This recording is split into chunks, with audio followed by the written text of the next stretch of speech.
जी superfast 100 खबरों के साथ मैं हूं रीनू। सबसे पहले बात कांकेर से बड़ी खबर की। सीएएफ जवान की फायरिंग में एक जवान की मौत का मामला सामने आया। फायरिंग में सीएएफ जवान सुरेंद्र भगत की मौत हुई है। फायरिंग के दौरान कैंप में मची भगदड़। मौके पर पहुंचे कांकेर एसपी शलभ सिन्हा। पुलिस ने आरोपी जवान को किया गिरफ्तार, तो वही आरोपी जवान से पुलिस पूछताछ कर रही है। सीएएफ जवान की फायरिंग में एक जवान की मौत हो गई है। फायरिंग क्यों की गई, कैसे हुई फायरिंग, पूरा मामला जांच का विषय है। तो वहीं फायरिंग में सीएएफ जवान सुरेंद्र भगत की मौत हो गई। कैंप में इस दौरान भगदड़ मच गई। मौके पर कांकेर एसपी शलभ सिन्हा पहुंचे। पुलिस ने आरोपी जवान को गिरफ्तार कर लिया है। आरोपी जवान से पुलिस पूछताछ कर रही है कि आखिरकार ऐसा क्या कारण था जिस वजह से ये फायरिंग की गई है। अब सवाल यह भी कि आखिरकार फायरिंग के दौरान क्या कोई विवाद था, क्या कोई पुराना विवाद था, या फिर छोटी सी बात को लेकर, जैसा कि देखा जाता है कई बार विवाद बढ़ जाते हैं और उस दौरान लोगों की जान पर बनाती है। तो सीएएफ जवान ने फायरिंग की और इस फायरिंग से एक जवान की मौत हो गई। फायरिंग में सीएएफ जवान सुरेंद्र भगत की मौत के बाद कैंप में भगदड़ मच गई। मौके पर कांकेर एसपी शलभ सिन्हा पहुंचे। पुलिस ने आरोपी को गिरफ्तार कर लिया। आरोपी जवान से पूछताछ पुलिस कर रही है।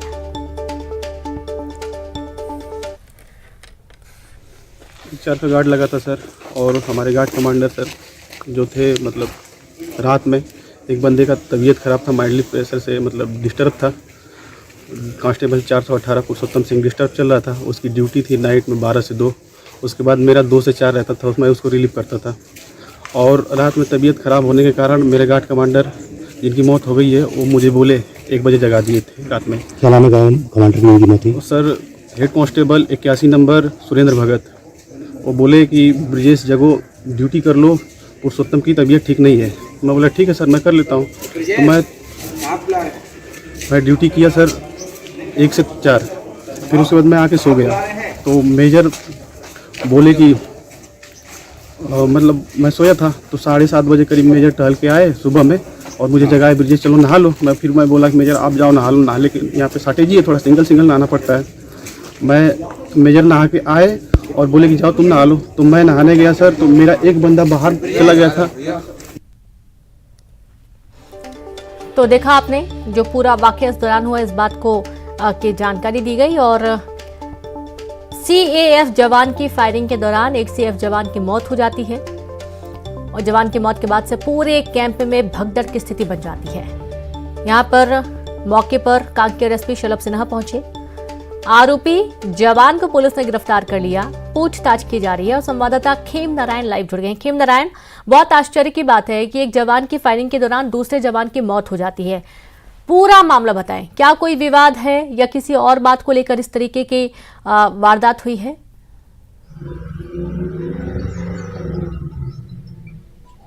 जी रेनू, मैं बता दूं कि जो बस्तर अंचल है, कांकेर जिला है, जहां पर काफी सारे सुरक्षा बलों के बेस कैंप तैनात हैं। उसी मद्देनजर में अभी भानु प्रतापपुर में उपचुनाव चल रहा था, जिसको लेकर पीजी कॉलेज में मतगणना करने के लिए स्ट्रांग रूम बनाया गया था, जहां पर जो है सीएएफ और बीएसएफ की सुरक्षा बल की टीमों को यहाँ पर तैनात करके रखा गया था। उसमें से एक जो सीएएफ का जो जवान है पुरुषोत्तम सिंह, जिसकी तबीयत काफी दिनों से खराब चल रही थी, उनके साथ काम कर रहे थे, उन्होंने बताया कि उनका जो है मानसिक रूप से जो है वो से अस्वस्थ भी नजर आ रहे थे। और आज जो है सुबह तड़के जो है वहाँ पीजी कॉलेज के अंदर जो स्ट्रांग रूम बनाया गया था, वहां पर उसने जो है अपने एक साथियों के ऊपर गोली फायरिंग कर दी। फायरिंग के दौरान जो है एक जवान की जो है मौत हो चुकी है, जिसका नाम सुरेंद्र भगत है। और बाकी जो जवान थे फायरिंग चलते ही अपने आप को जो है बचाकर भाग गए हैं। और जो है अब तक का जो अपडेट ये है कि जो जवान जिसने फायरिंग की थी वो अपने आप को कमरे के अंदर बंद करके रखा था। वो जवान को अभी जो है पुलिस ने उसे पुलिस गिरफ्तार कर ले गई है और उससे काफी सारी पूछताछ की जा रही है। और उसके बाद जो है यहाँ पर जो है अभी यहाँ से जवान को लेकर चले गई है पुलिस। जी जो बिल्कुल जवान को लेकर चली गई है और इस दौरान कैंप में काफी भगदड़ की स्थिति भी देखने को मिली है। अब सवाल वही होता है कि ऐसा क्या है, कई बार ये देखा जाता है कि खिमनारायण के जो जवान होते हैं वो खुद को भी मारने के पहले नहीं सोचते हैं। कई बार ऐसी वारदातें सामने आती हैं, कई बार ऐसी घटनाएं सामने आती हैं जो कि काफी परेशान करने वाली होती हैं। इस तरीके की प्रवृत्ति क्यों जवानों की हो रही है?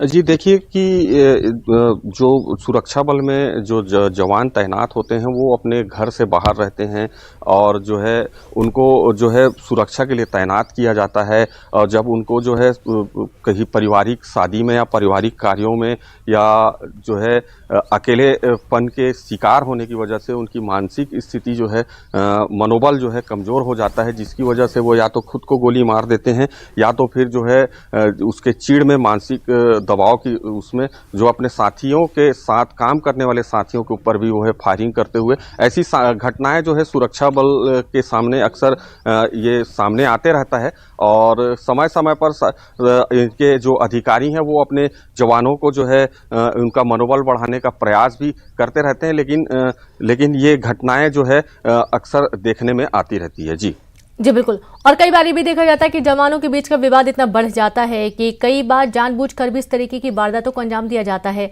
यहाँ पर तमाम जो अधिकारी हैं वो भी मौके पर पहुंचे, एसपी शलभ सिन्हा भी मौके पर पहुंचे, जांच की गई। क्या ये जो आरोपी जवान है जिसने फायरिंग की है खिमनारायण, उनका मिजाज कैसा है, किस तरीके का मिजाज है? क्या काफी गुस्सैल प्रवृत्ति के हैं या फिर यूं कहें कि छोटी छोटी बात में कई बार जवानों की खींच बढ़ जाती है, गुस्सा आता है, आक्रोशित हो जाते हैं, कई बार ऐसे कदम उठा लिए जाते हैं, घातक कदम उठा लिए जाते हैं जो कि नहीं उठाने चाहिए?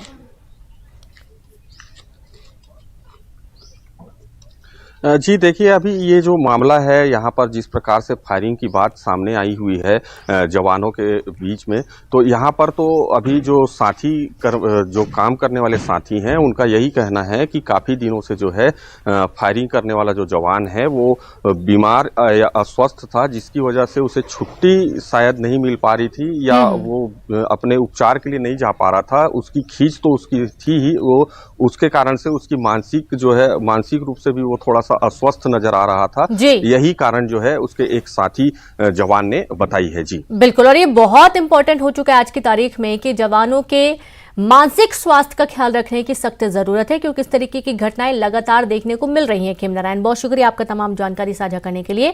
तो आप देखिए कि छुट्टी ना मिलने की वजह से जवान इतना परेशान हो गया कि उसके हाथों एक बड़ा घटनाक्रम हुआ है और इसके चलते एक आरोपी जवान की मौत हो गई है।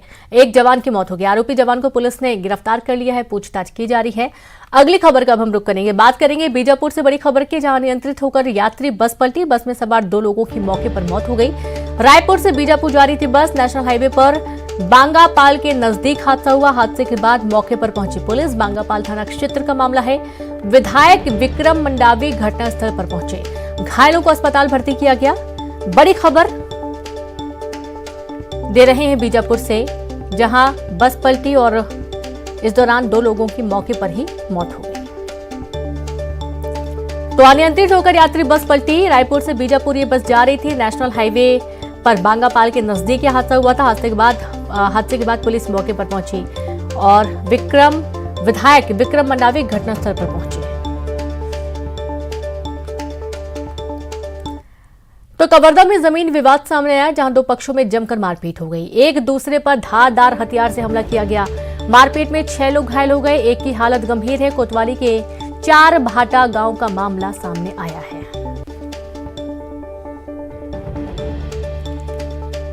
तो बड़ी खबर कवर्धा से मिल रही है, जहां पर जमीन विवाद में 2 पक्षों में जमकर मारपीट हुई। एक दूसरे पर धारदार हथियार से हमला किया गया। मारपीट में 6 लोग घायल हो गए, एक की हालत काफी गंभीर है। तो वहीं कोतवाली के 4 भाटा गांव का ये पूरा मामला। बड़ी खबर आपको दे रहे हैं कवर्धा से, और संवाददाता मनीष मिश्रा जुड़ गए। मनीष, 2 पक्षों में जमीन विवाद के चलते धारदार हथियार से हमला हुआ, 6 लोगों के घायल होने की जानकारी है, क्या कुछ और संबंधित जानकारी अभी? बिल्कुल इन्हों, ये कोतवाली थाना क्षेत्र के 4 भाटा गांव की ये पूरी घटना है, जहां 2 पक्षों में जमीन को लेकर विवाद हो गया था और विवाद इतना बढ़ा कि एक दूसरे पर जो है धारदार हथियार से कुल्हाड़ी संबल से जो है वार किए, जिससे 6 लोग गंभीर रूप से घायल हैं, उन्हें गंभीर चोटें आई हैं, जिसमें एक की हालत ज्यादा खराब है, जिनको उपचार के लिए जो है सभी जो घायल हैं और जो गंभीर हैं उनको अस्पताल में भर्ती करा गया, जिनके उपचार चल रहा है। और ये पूरा मामला जो है वो जमीन को लेकर शुरू हुआ था। इसमें चार भाटा गांव के जो रहने वाले यादव और निर्मलकर परिवार हैं, इनके भी जमीन को लेकर विवाद होगा। एक पक्ष ने जमीन दूसरे पक्ष को बेचा था, जिसपे कब्जे को लेकर जो है विवाद बनी हुई थी। उसी को लेकर जो है विवाद काफी बढ़ गया और एक दूसरे पे उन्होंने प्राण घातक हमले किए, जिसकी वजह से जो 6 लोग गंभीर रूप से घायल हुए हैं। रेनू जी बिल्कुल, शुक्रिया आपका मनीष जानकारी के लिए। तो प्राणघातक हमला हुआ है और 6 लोग घायल हुए, एक की हालत काफी गंभीर बताई जा रही है। कोतवाली के चारभाटा गांव का पूरा मामला सामने आया है। एक और खबर कवर्धा से, जहां पर नगर पंचायत पांडा तराई में चला बुलडोजर। जी हां, अतिक्रमण पर चला प्रशासन का बुलडोजर। पुलिस की मौजूदगी में अभियान चलाया गया। अतिक्रमण हटाकर सड़क का होगा चौड़ीकरण।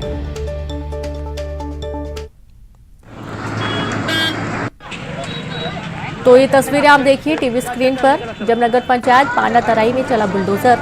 अतिक्रमण पर चला प्रशासन का बुलडोजर। पुलिस की मौजूदगी में अभियान चलाया गया। अतिक्रमण हटाकर सड़क का चौड़ीकरण किया जा रहा है और इसके चलते जो अतिक्रमण किया गया था उस पर प्रशासन ने बुलडोजर चलाया है। पिछले हफ्ते हमने मुक्तिधाम का लगभग 2.25 एकड़ जमीन हम लोगों ने अतिक्रमण मुक्त करवाया, हमारे तहसीलदार महोदय, अनुभागीय अधिकारी और पूरे नगर पंचायत की टीम के साथ। और आज उसी तारतम्य में आवागमन की सुविधाओं को ध्यान में रखते हुए दूसरा भारत माता के मूर्ति के ठीक सामने चिकन मार्केट था, उस मार्केट को व्यवस्थित करने के लिए यहाँ से चिकन मार्केट हटाए हैं। और आवागमन का जो मुख्य महामाया चौक पर जहाँ पे बहुत ज़्यादा बाधाएं उत्पन्न होती थी, चौपाटी को क्लियर किए अपन और आवागमन के दृष्टिकोण मणमड़ा रोड को अपन क्लियर कराए। तो वही खबर कोरबा से, जहां पर न्यूज 18 की खबर का बड़ा असर हुआ है। जी हां, आंगनबाड़ी केंद्र के जर्जर होने की खबर को, भवन के जर्जर होने की खबर को प्रमुखता से दिखाया गया था और इस पूरे मामले को लेकर आंगनबाड़ी केंद्र को लेकर प्रशासन एक्टिव हुआ।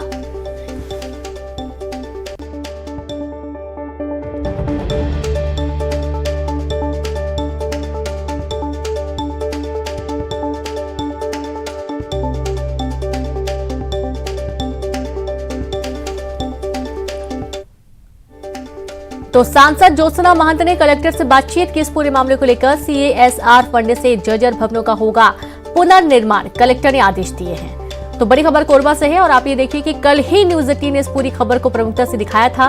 आंगनबाड़ी क्रमांक 1 का भवन तो गिर गया, दूसरे की हालत भी ऐसी ही कुछ समझ में आ रही है, लेकिन वहां पर फिर भी बच्चे जाते थे, पढ़ाई करते थे, आंगनबाड़ी के बच्चे पहुंच रहे थे, वहां के कर्मचारी भी डरे हुए थे, लेकिन उसके बावजूद वहां पर आंगनबाड़ी संचालित हो रही थी। इस पूरे मामले को न्यूज 18 ने प्रमुखता से दिखाया।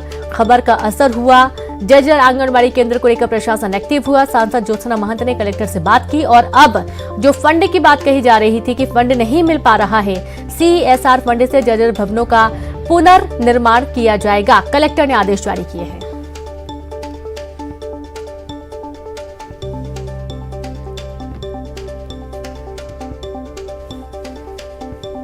और ज्यादा जानकारी के साथ संवाददाता अब्दुल असलम जुड़ गए। अब्दुल, किस तरीके से न्यूज 18 की खबर का बड़ा असर हुआ है?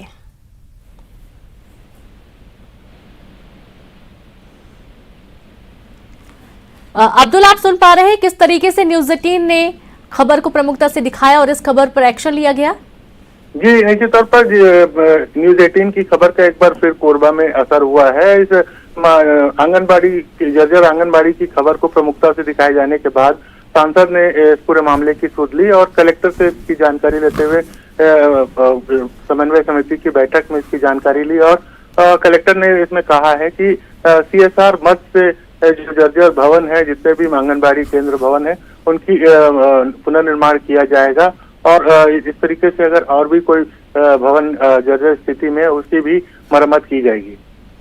जी बिल्कुल, शुक्रिया आपका अब्दुल जानकारी के लिए। तो जो भी जर्जर भवन होंगे उनके निर्माण, उनकी मरम्मत की जाएगी। पुनर्निर्माण के लिए CSR फंड से जर्जर भवनों का निर्माण कराया जाएगा, कलेक्टर ने आदेश दिए हैं। और इस पूरे मामले में सांसद ज्योत्सना महंत ने कलेक्टर से बातचीत की थी।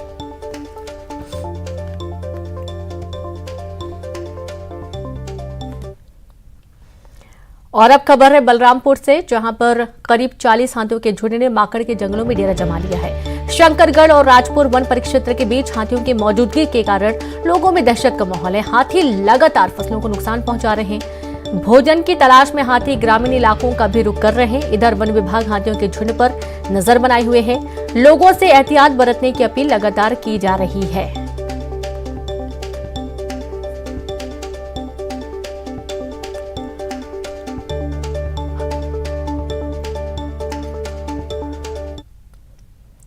तो वहीं रायपुर में सीएम भूपेश बघेल का आज बेमेतरा दौरा होने वाला है।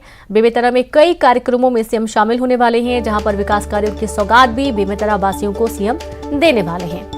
तो आज बेमेतरा के लिए दिन काफी खास है, क्योंकि मुख्यमंत्री भूपेश बघेल आज बेमेतरा के दौरे पर रहने वाले हैं। बेमेतरा में कई कार्यक्रमों में शिरकत करेंगे।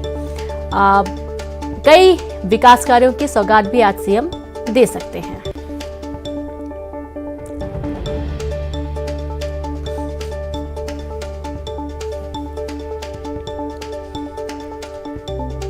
तो आज बेमेतरा में कई सारे कार्यक्रम आयोजित किए जा रहे हैं और इस दौरान मुख्यमंत्री भूपेश बघेल भी इन कार्यक्रमों में शिरकत करने वाले हैं। साथ ही विकास कार्यों की सौगात भी दे सकते हैं। ऐसी जानकारी है कि आज बेमेतरा वासियों को विकास की नई सौगात सीएम के माध्यम से मिलने वाली है। आज छत्तीसगढ़ आएंगी कुमारी शैलजा। जी हाँ, छत्तीसगढ़ के दौरे पर कांग्रेस प्रदेश प्रभारी रहने वाली है और प्रभारी बनने के बाद पहली बार शैलजा का ये दौरा है। 26 दिसंबर को पीसीसी की बैठक में होंगी शामिल, यानी कि कल जो पीसीसी की प्रमुख बैठक होने वाली है, जिसमें आगे की रणनीति को तय किया जाना है, इस रूपरेखा को तैयार किया जाना है। और इसमें शामिल होने के लिए प्रदेश प्रभारी कुमारी शैलजा छत्तीसगढ़ के दौरे पर आने वाली हैं और आज छत्तीसगढ़ पहुंच जाएंगी कुमारी शैलजा। तो यहाँ पे देखिए कि मुख्यमंत्री भूपेश बघेल पहुंचे। क्रिसमस मनाया जा रहा है, बहुत ही धूमधाम से क्रिसमस मनाए जाने की जो तस्वीरें हैं वो भी आपको दिखा रहे हैं। आज छत्तीसगढ़ में, पूरे छत्तीसगढ़ में जगह जगह क्रिसमस का सेलिब्रेशन हो रहा है। और आप ये देखिए रायपुर से यह लाइव तस्वीरें आपको दिखाई जा रही हैं, जहां पर सेंट पॉल चर्च मुख्यमंत्री भूपेश बघेल पहुंचे हैं। चर्च में आयोजित कार्यक्रम में शामिल हो रहे हैं। वहां के तमाम जो बड़े हैं उनसे बातचीत, उनसे मुलाकात, सीएम का जोरदार स्वागत किया जा रहा है। चर्च के जो प्रबंधक हैं, निर्देशक हैं, वो तमाम लोग मौजूद हैं मौके पर और सीएम को फूलों का गुलदस्ता भेंट करके उनका स्वागत किया जा रहा है।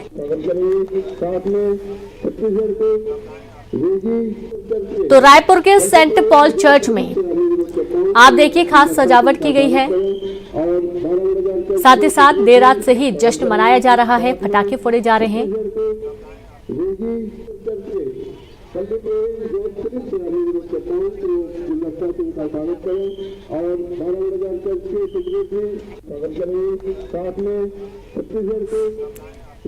तो पूरे प्रदेश में धूमधाम से आज का दिन सेलिब्रेट किया जा रहा है और आप देखेंगे कि तमाम सोशल मीडिया अकाउंट पर भी मेरी क्रिसमस की धूम मची हुई है। और इसी के साथ इस बुलेटिन में इतना ही। नमस्कार।